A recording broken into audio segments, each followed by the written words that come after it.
തങ്ങൾ കോടിക്കണക്കിന് രൂപ, ശതകോടിക്കണക്കിന് രൂപ നൽകിയതിന്റെ വിശദാംശങ്ങൾ CMRL കമ്പനി ഉദ്യോഗസ്ഥന്മാർ തെളിവെടുപ്പിനിടെ സ്വമേധയാ അപ്പീൽ കമ്മിറ്റിക്ക് നൽകിയിട്ടുള്ളതാണ്.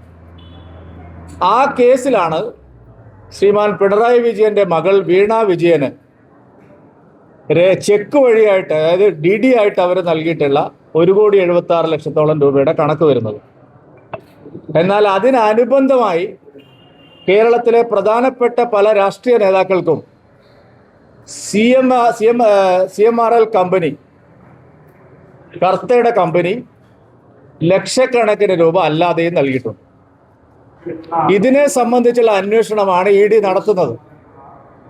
അല്ലാതെ ഇതൊരു സുപ്രഭാതത്തിൽ ശ്രീ പിണറായി വിജയനെതിരായിട്ട് രാഷ്ട്രീയ പ്രേരിതമായി ആരെങ്കിലും കെട്ടിച്ചമച്ച ഒരു കേസല്ല.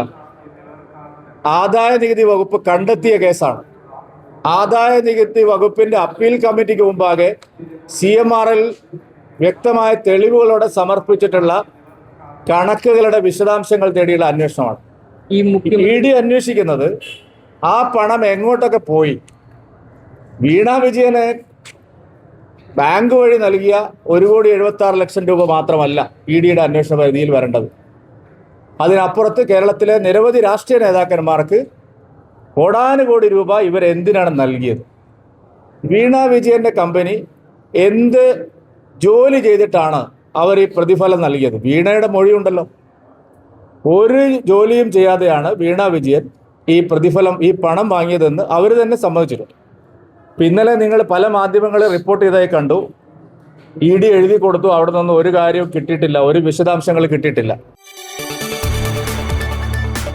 കൂടുതൽ വാർത്തകൾക്ക് News 18 Keralam YouTube channel subscribe ചെയ്യുക.